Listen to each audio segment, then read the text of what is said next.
Let's just talk about selections. What is a selection in Photoshop? Well, it's an area that you've kind of set aside to have further work done to it. Anytime you have an active selection in Photoshop, that's the only place you can do anything. Like, let's say I took my rectangular marquee tool here and I made a rectangular marquee. There. Looks like little lights going around the outside of a signboard, doesn't it? You know, when you go to the theater, there's the name of the movie, and they got those lights going around the outside. That's called the marquee. So they call this a marqueed selection, and this is the rectangular marquee tool. Sometimes, if you're reading like textbooks or you're hearing people talk about it stuff, they might refer to it as marching ants. But this area right now is the only place I can do anything. If I took a paintbrush and I started trying to paint with some white paint there, I can't paint over here, I can't paint over here, but if I go over to, oh, look at that, I can paint in there. So a selection just kind of isolates an area for further work. If I were to do a levels adjustment, image adjustment, levels, it's only going to affect that square. All right, let's take a look at some of the tools we can use to make these magical selections. Well, there's one right there, the rectangular marquee tool, if you just hit M on the keyboard. And this one works with a simple click and a drag, and it makes a rectangular marquee. I guess hence the name, rectangular marquee tool. And it's got some options. Let's say I wanted to cut out this chair here, and I was like, I'm going to do a click and a drag, and voila, I have the chair back cut out. Is that a really good, accurate selection? It's not, is it? Although, if you see a little arrow on one of the tools here, this little arrow in the bottom right corner, it means that there's some other tools hidden in there. And if you click, you get this little pop-up, and look at that, there's an elliptical marquee tool in here. And if I do a click and a drag, is that a really accurate selection of the chair? No, it's not, is it? Here's a cool little feature when you're making selections. If I do a click and a drag, first off, with the elliptical, the top left corner represents the very highest and leftmost point of that circle. And let's say I missed a little bit. Maybe I was trying to cut out like Jupiter or something. And I clicked and I dragged, and I'm like, let's say I'd started in totally the wrong spot. Oh no, this needs to be further over to left. Watch this. As long as I have my mouse button held down, I'm still in, selection making mode. But if I hit the space bar, hold that down as well, I'm moving that selection in whatever shape it was before I hit the spacebar. If I let go of the spacebar but keep the mouse button held down, I'm back into resizing, changing the shape of it. So the spacebar lets you move that selection around. Letting go lets you keep making the different shapes for that selection. There we go. So there's an elliptical selection. Still not a great selection though, is it? We can change selections after they're made. If I go under the Select menu and choose Transform Selection, just like scaling or transforming any layer, I can transform this selection. I can grab the side, I can make it shorter, I can make it, if I grab a corner, I can make it a little bit smaller. If I hover just outside the box, see that little cursor? Now I can rotate it a bit, so I could try to make it fit a little more accurately like this. So we've got a lot of control over the size of this thing here. All right. Is that a really good selection yet? Still kind of sucks, doesn't it? But look at this. In the top left, we have our default state, which is new selection. If I click anywhere and drag, it'll make a new selection. It'll get rid of the old one, and it'll make a new selection. Then we have this thing here, which will add to the selection. Notice it shows, look, little addition to the selection. So as long as I click and drag, anything will get added to. Whatever I encompass will get added to the selection. The next one over is the subtract from selection. So whatever I encompass will get subtracted from the selection. I can make little Swiss cheese selections if I want. The next one is a little bit tougher to explain. It's the intersect with selection. So I'll just show you.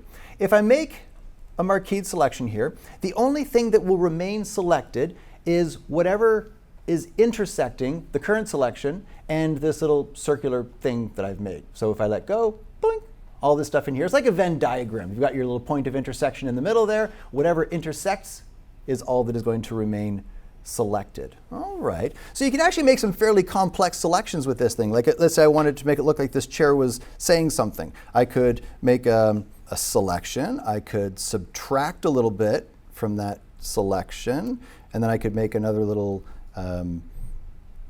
selection there, and there's a speech bubble. I could make a new layer, I could fill that with white, and I could have the chair, edit, fill with white. I could have the chair saying something. I'd probably have to flip that around. And There, it's a speaking chair. All right, we can add, subtract. That's all pretty good stuff. Feather, what does feathering mean? Right now, this brush has a feather of 0. So I've made a selection and I filled that with black. Well, there we go. It made a selection. It's a fairly hard edge. I mean, it's got a little bit of that softness in here, that anti-aliasing. Anybody remember what anti-aliasing is? Or what aliasing is? If I turn this off and I made a similar sort of selection, say there, and filled that with black, feather of 0. There's that aliasing, that really jaggy sort of look. We talked about that when we were talking about, vector type things like that. But a feather is more than just anti-aliasing. Like this with the anti-alias looked soft, but what if I gave it, say, a 5 pixel feather radius, or 4.9 pixels, we'll go with that.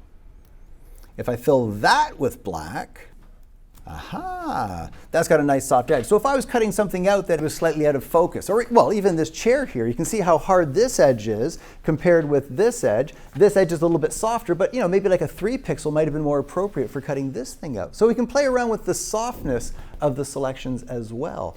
And any of these tools can be used together. Like let's say I had made an elliptical marquee. And then I switched over to the rectangular marquee and I went to add to selection mode. I could stick a rectangle off the side of it. I could subtract a rectangle from it. What other selection tools are there? I mean, those are just the marquee tools. What's this little guy here? That's the lasso tool.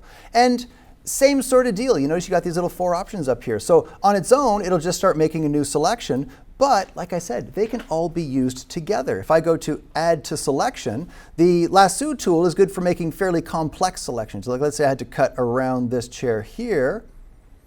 And in add to selection mode, it will add to the selection. So you can use all these tools together in conjunction with each other. And they got the same options: feather, anti-alias, subtract from, intersect with. Like let's say, what if I tried to do a selection of this chair here. Let's say I did a pretty good job around here, but then maybe I'd had too much coffee over lunch and nothing worked up there. I could go to subtract from selection, and this wasn't supposed to be selected. I could encompass that. The same options, feather, and it will subtract it. I could go to add to selection. I could encompass this, and it will add that to the selection. So selections are always modifiable, kind of like paths. You can always change a path. You can always change a selection. Those aren't the only tools that we have, though, are they?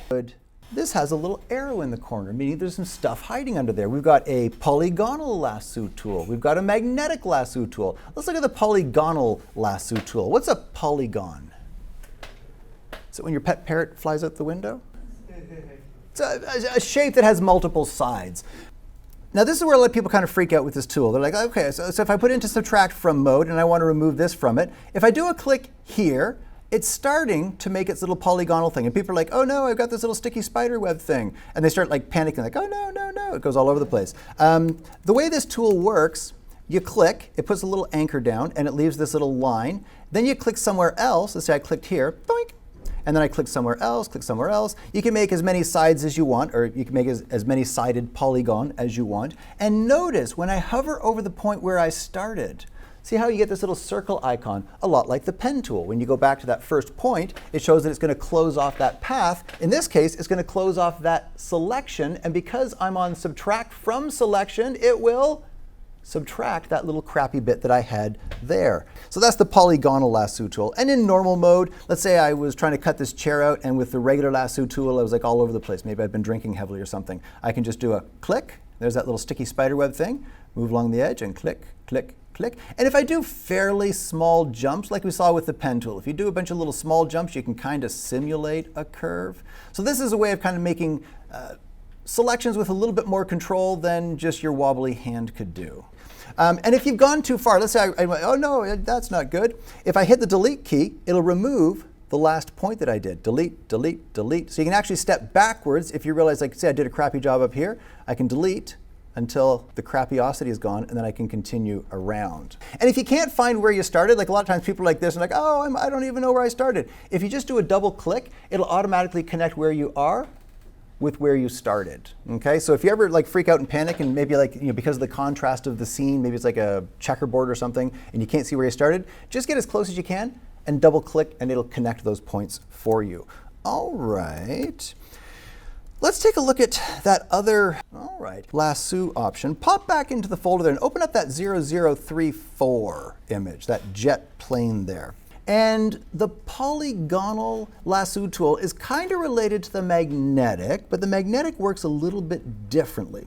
With the polygonal, you have to click every individual point. With the magnetic, it'll lay the points down for you. You just have to give it some contrasting edges. So on the side of this plane here, we have a nice contrasting edge, and look at this. Width 10 pixels, contrast 10%. So it's looking for at least 10% difference in brightness between edges.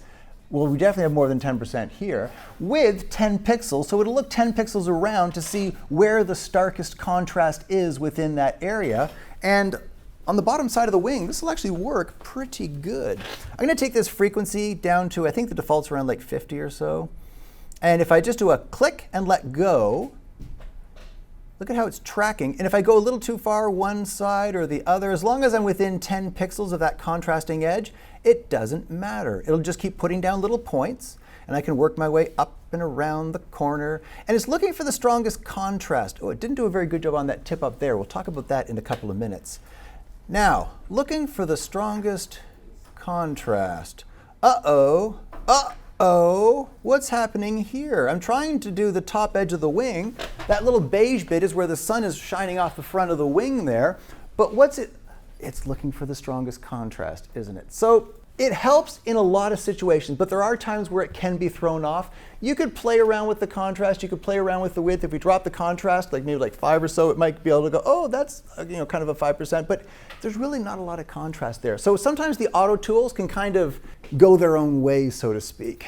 Now the frequency is how often it's putting down these little dots as I work my way along. Like let's say I was trying to cut out around here and I brought the frequency way low. Oh, incidentally, with this tool, just like with the Polygonal Lasso tool, if you hit delete, like right now I can't go back beyond wherever the last dot was, but if I hit delete, you can delete your way back through those points there. But let's say I was trying to cut out down here. It's able to see that contrast because it's the starkest contrast there. Oh, well, it jumped up to the wrong part there. Oh, actually, let me take that frequency down. I was trying to show you the frequency. There we go, frequency of 0, and it leaves little dots, not nearly as frequently though. And when I get around a sharp, look at that, it didn't get the end of that wingtip at all.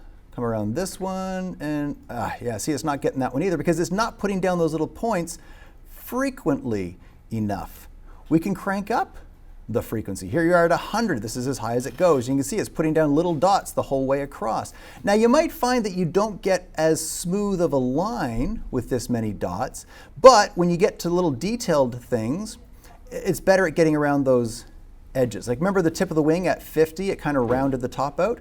With 100, it puts down enough of those little dots that it can get those sharp edges. Yeah, it's still going to mess up over here, but what are you going to do? And again, you can delete your way back if you kind of mess part of it up. What are some other tools that we have for selecting things? If you hit W on the keyboard, what tool does it take you to? It takes you to the spot where the magic wand hides out. Now you may have, if you just installed Photoshop and you haven't changed it, you may have the quick select tool visible, which looks like a paintbrush with like a, I don't know, a candy cane tongue licking its own head or something. But if you click and hold, you got the magic wand tool down there. And let's talk about that one. That's one of the original Photoshop tools. And most of the tools in Photoshop use like complex mathematical algorithms to do whatever it is they're going to do. The magic wand tool is the only one that uses actual magic. And you know that because see the little plus signs around it? That's sparkly magic. How does it work? What does it do?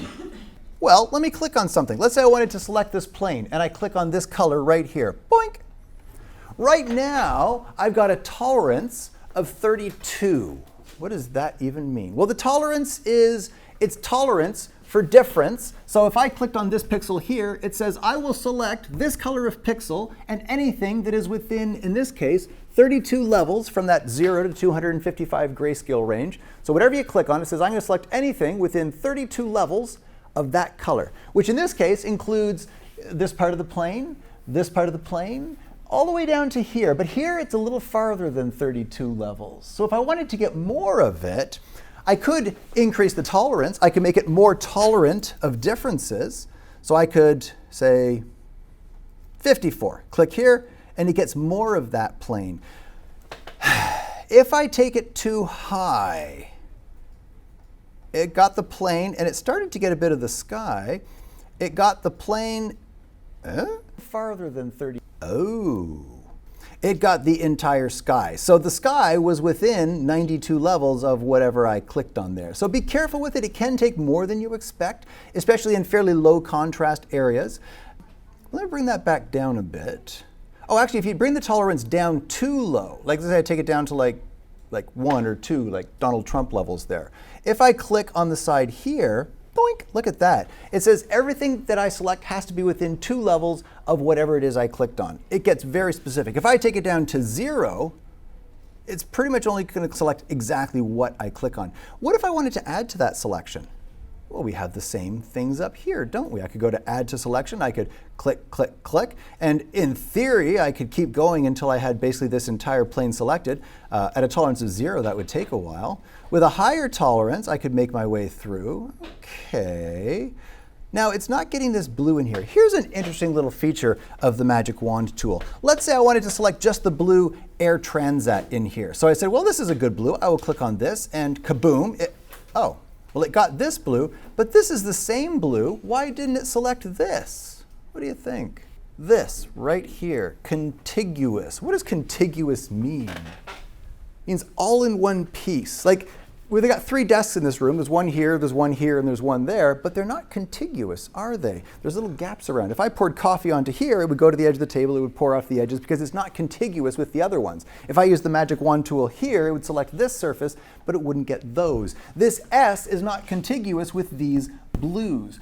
But if I turn that off, if I uncheck this contiguous box, and then I click on that S, it gets all the blues that are in there, but they're the entire scene. So it got the tail of the plane, got some of the wing, got some of the front up there. All right, that's another way of making these selections. Turn off the contiguous, and if you're in Add to Selection, you can keep clicking in here until you get everything that you need. It got the sky. Unfortunately, I could go to Subtract, and I could remove the sky. That could take a long time, couldn't it? Oh, remember, we can combine tools. Like I could take my Lasso tool, put it in Add to Selection, and I could say, well, let me also include this, and anything that got missed, I could just tell it to include. Although, what might be another way of selecting this plane? Well, there was the Quick Select tool, wasn't there? What if I clicked and held on the Magic Wand, and the Quick Select tool popped up? Let's talk about how this thing works. First off, let's talk about how it doesn't. Adobe's working on their AI technology, their Sensei technology, and there is this thing here called Select Subject. It works better with like people, but if I click Select Subject, it's going to look for what it thinks is a subject, and it's made a selection. It's missed some stuff. They're working on it. I wouldn't worry about the Select Subject for now, but as time goes on, I think it'll probably get more accurate. But let's talk about this Quick Select tool. By default, when you first grab it, it'll be Start New Selection. So if I wanted to select the plane, maybe I could click on the front of the plane like the Magic Wand. Boink. And, well, it really only selected what I clicked on. Basically, when you click on this with the Quick Select tool, whatever you paint over top of, like let's say I started at the front of the plane and I started painting backwards, as I pass over the plane colored stuff, it selects the plane. If I pass over the window colored stuff, it selects the window. So you can kind of keep adding to this selection. Pan across, it automatically jumps to Add to Selection, and I can say, well, get all this stuff as well. So that's another way of making selections. With the Quick Select tool, you just paint over top of what you want to select, and it tries to look for contrasting edges, and it stops when it gets to enough contrast. Pass over the plane. If you need a smaller brush, like if I'm trying to get out to the tip of the wing here and I use a brush this big, I'm going to get some of that blue included in the selection. So square bracket to the left of the P key, I can get a smaller brush. Now, is this necessarily the best way to select this plane? Or is there another option? What if I just selected the sky? What if I took my Magic Wand here and I clicked in the sky? Now, I'm not on contiguous right now, so it got some other parts of the plane. But again, I could just grab my lasso and I could tell it not to include those. and I could remove those from the selection. And once I had everything removed and I have the sky selected, not the plane, I can choose Select Inverse. Now don't confuse invert and inverse, okay? Inverse, select inverse, will take whatever was selected and make it not selected, and whatever wasn't selected will be selected. So the plane wasn't selected and the sky was. When I inverse it, the plane is selected, the sky isn't. Invert is different. Image adjustments, invert, or Command I, will basically make a photo negative of whatever you had selected. So I had the plane selected, inverted it into a negative version. So careful with the invert versus inverse. Although, it did give me a good selection on the plane. So I selected the sky. Okay, a few little things got missed. When you're selecting stuff, don't be afraid to zoom in, get a good look at it, and if you missed something, say with the lasso or whatever, select it and add that to the selection, okay? Now these are fairly rough and ready, fairly quick ways of making selections. They're not necessarily the best. Like if you were doing something for a magazine and they're, can you cut this person out and put them against this jungle scene? There are far better ways of making selections, especially things like hair, really complex edges, but these are a good starting point. You're gonna find ways of making much better selections, but these are really fast. So if you've got a job and the client's like, oh, we wanna try a few variations, you can throw a bunch of stuff together really quickly with these little techniques here. And there's other ones. Let's take a look at color range. If you had to select a range of colors, like let's say I had these, but these are cactuses here. A cactus with a flower growing out of its head, which has always seemed like a very bizarre thing to me. But if I wanted to select this yellow flower up here, if I go under the Select menu with the color range, I can select a range of color. Now this little window will pop up here. It's easier though to start by clicking in here. And let me just quickly show you what this thing's gonna do. If I click on that yellow flower, kaboom, it selects that exact color of yellow. If I click on this green here, it selects that exact color of green. This fuzziness slider is a lot like the tolerance slider on the Magic Wand. I don't know why they call it fuzziness. It probably would have been easier just to say tolerance because it's basically the same thing. And if I start pulling this down, it becomes less tolerant of differences. You can see not as much is selected. The white stuff is what's selected. And if I bring the tolerance up, it becomes more tolerant of differences. So if I were to click on this yellow flower here, and I can either click on it in the main image here or in the little preview window, I can play around with that fuzziness. Probably would have. And if I pull the fuzziness up, pulling this, look at this. If I go too high, look at what's happening over here. This little part of the cactus is starting to get included in that selection. So it looks like simply increasing the fuzziness isn't necessarily the best way to go about that.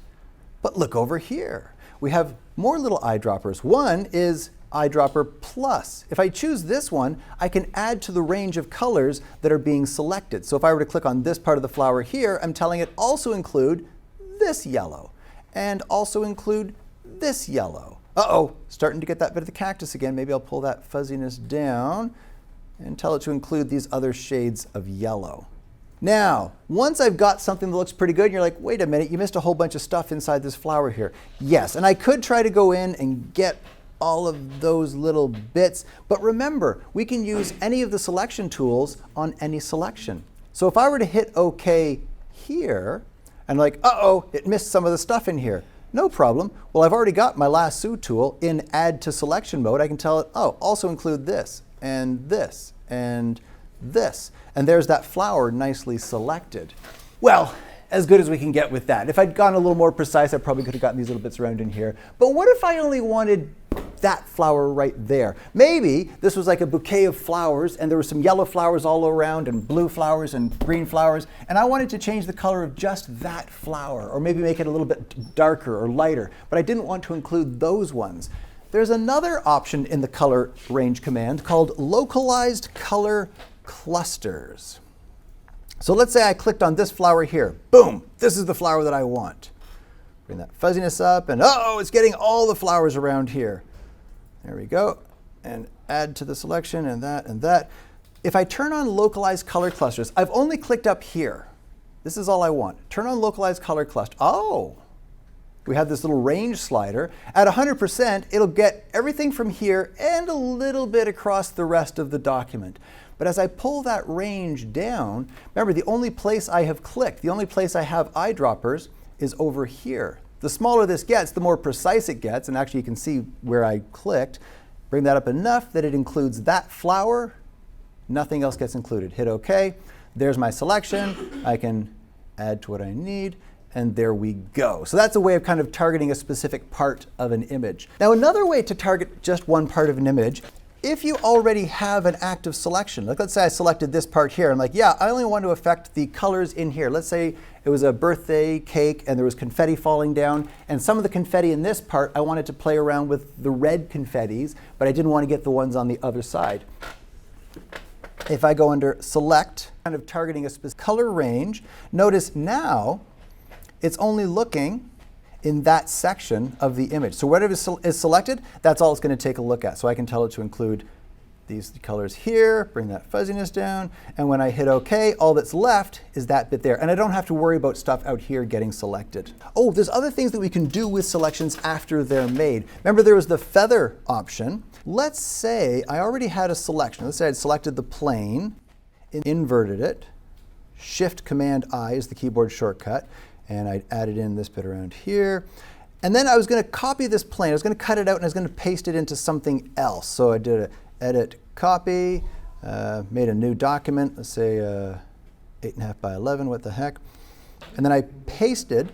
So I pasted the plane and I'm like, yay, there's my airplane. But maybe I want to keep a little bit of an outline of that blue sky around the plane. Watch this. If I go under Select, I can modify these selections in some way. I could expand the selection. Let's say I expanded it by 30 pixels. Look at how that selection got bigger. I can now copy it and paste it over with a little bit of a border. Or maybe I wanted just the outline of the plane. Right now, this is the very edge of my selection. If I go Select, Modify, Border, let's give it, say, 10 pixels. Hit OK. Now I have a selection that's 10 pixels around the border of where the selection was before. I just have the very outside, oh, and apparently part of the Air Transat selected. I could then copy that, pop over my other document, paste it in, and there's a border of the plane.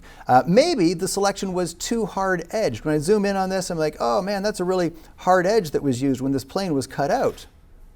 I could select, modify, feather.